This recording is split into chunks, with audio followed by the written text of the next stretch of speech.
Racing Electronics display here. Steve Post from Motor Racing Network, joined by Justin Allgaier. And this show brings so much fun and so much fun together. I'm going to go way off the reservation here, Justin. Justin, we just had a conversation about the spelling of your last name and how bad it gets butchered, all right?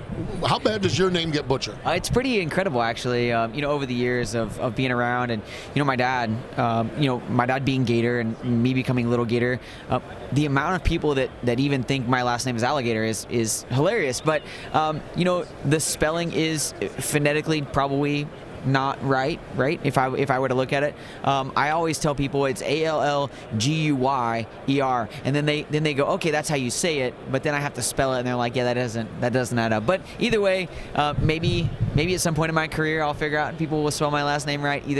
But we're just having a good time. As long as the people that are writing the checks spell that right, they spell it right. Actually, the bank will accept it if it's not spelled right. I've had that a couple of times. Racetracks write a check to the driver, and those are good days when you can slip one through. That is awesome. That really is.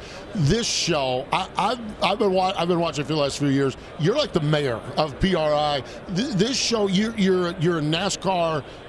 O'Reilly Auto Parts. I'm gonna really mess that one up. Yes, exactly. But I could just tell you have such a passion for this show and the roots of this sport.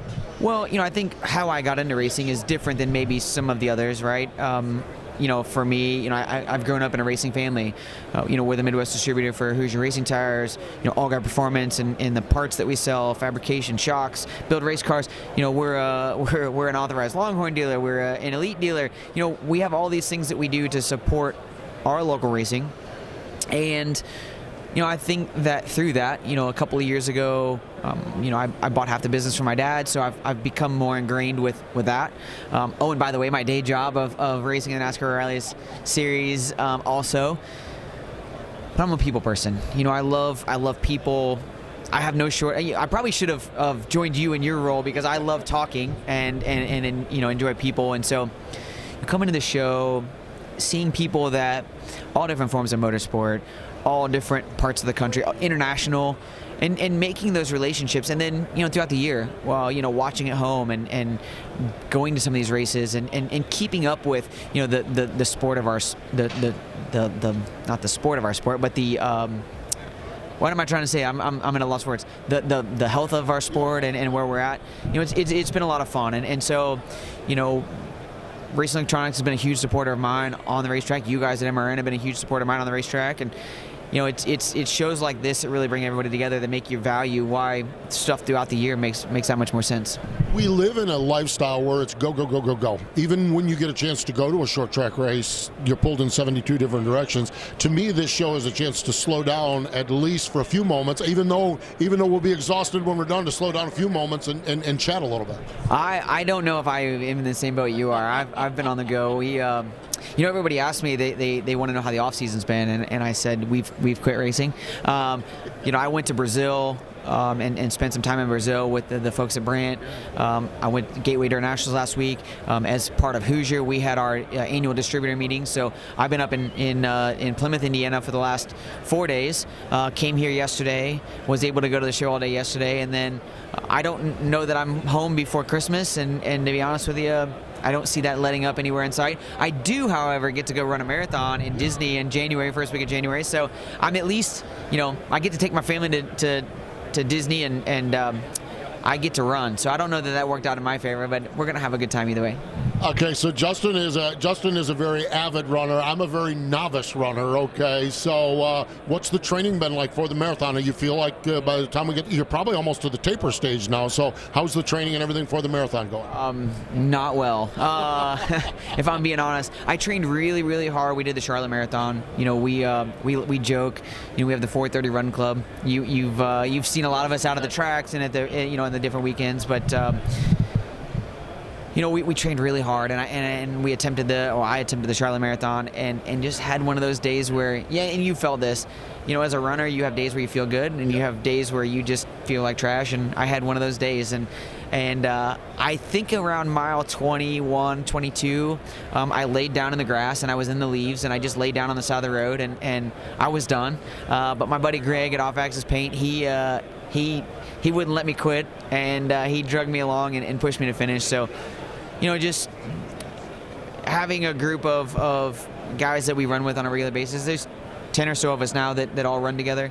You know, having that and having that consistency has been a huge part of, you know, just mentally. You know, for me, it's been a huge relief. And you know, Disney is a little bit different. Charlotte Marathon was ultra hilly. I failed. I failed miserably on those hills. They say it's uptown Charlotte. They're right. It's uptown Charlotte because it's all hills. Yeah, I don't know that I went downhill ever. I think it was just straight uphill the whole time. But I do know I've never had this before. I got Charlie horse cramps in my calves, and my ankles went flat, and so my feet were down, and I was running on my tippy toes, just because my legs wouldn't bend anymore. My ankles wouldn't bend.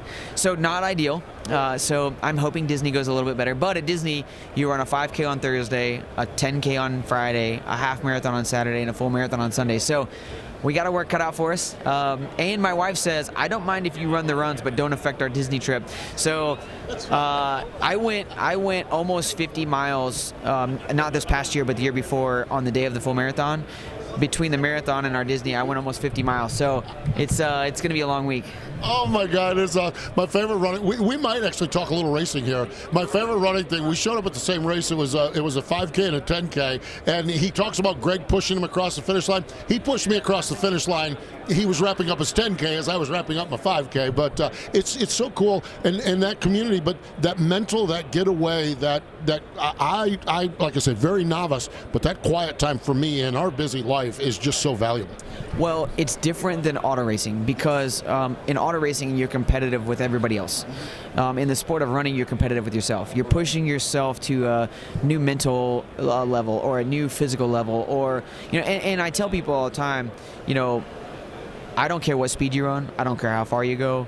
If you're out there doing it and you're learning and you're growing yourself, it's such a freeing experience, and it hurts and it's uncomfortable a lot of times. You know, we did the MRO bump and run 5K at Charlotte, and you know, the group around me was like, we're gonna go as fast as we can go, and I thought I was dying when it was over. I ran my personal best and ran faster than I've ever run before, but I was pretty sure I was dying after that was over. And I kind of made a vow that I didn't care to go that fast anymore, but I'm having fun with it and I'm enjoying it. I love it, that's for sure. That actually was my 100th run, 100th race was the MRO, so it's really, really been cool. All right, we're here at a racing trade show. You're a race car driver. 2025 season, just kind of assess. You had 3 wins, ended up 3rd in the point standings. Just kind of assess how things went. Yeah, I mean, I think that's a great assessment. You know, listen, you know, when you set out at Daytona and you look at the season, the goal is to have an opportunity to go for a championship and be there in that final race. We did that. You know, there were so many races that we dominated and didn't win last year. I look back at the schedule and I'm like, man, I put my head in my hands because there's so many that I thought coulda, woulda, shoulda, right? But with that, they're great learning experiences. And I tell people all the time, they laugh, you know, I'm almost 40 years old. I've been doing this my whole life and I'm still learning every day. And that's the most important piece of racing, is figuring out how to keep yourself moving forward. But you know, we got to the final race at Phoenix. I couldn't have asked for a better race car. I mean, I really couldn't have. It was phenomenal. And about halfway through the race, something changed, and I couldn't figure it out what it was. And we fell off a little bit, and you know, that allowed Jesse and Connor to both kind of get by me there. And you know, as a racer, that's kind of those moments where you're watching stuff happen, and you don't understand it, you don't know why. And we got back to the shop, and you know, everybody's disappointed. In Junior Motorsports as a whole, we took 3 cars that we thought we had a great shot at the championship. And then came the teardown process, and we had a part fail in the right front suspension that, you know, ultimately cost us a shot at a championship, and that's disappointing, right? Those are things that, you know, you don't always know.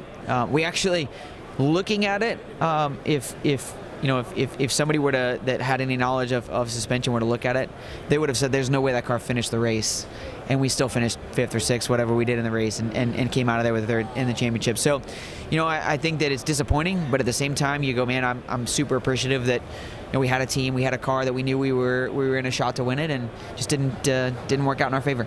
Wow, man, oh man! I didn't hear about the faulty part. I saw the race, and it makes sense now. It adds a little logic to the way the race went. Absolutely. Final thing for you here, we've got a mystery question box. All right. See what we got. Somebody's breaking this box really quick. I am. That's me. I'm the one that's. Yeah. We're the problem is we've had the same ones all along here. Okay. What is the? This is a new one. A new one. What's the last show you've binged? So I would say it's been a while, man. I don't watch a lot of shows. Yeah.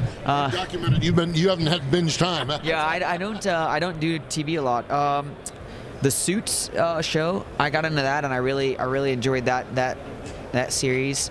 Probably though for me, if I'm going, it's really not a show, but it's kind of a documentary. Is the Tour de France kind of documentary of how they do it, and on Netflix. And on the plane, I'm able to download those and kind of watch through. And it's so crazy. I think about what we do in NASCAR and just strategy and NASCAR's done some of these shows, right? But they're not really in the meat of the conversation of the competition meetings and what the driver and crew chief meetings. You're hearing everything on these shows and how they're gonna, affect the competition and how they're gonna, cheat the competition in some aspects and all these different things. And I was like, racing is racing. It doesn't matter where you're at. It's just the same. So, between my last show that I binged was my kids' sports, because right now we have travel softball, we have school volleyball, we have school cheerleading.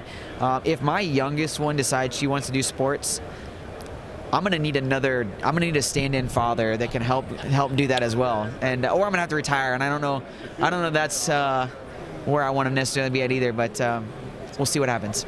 Good problems to have, that's for sure. Good problems to have. Always a pleasure. Thanks for the time. Yeah, absolutely. Thank you. Justin Allgaier, always great to catch up with him here at the PRI Show.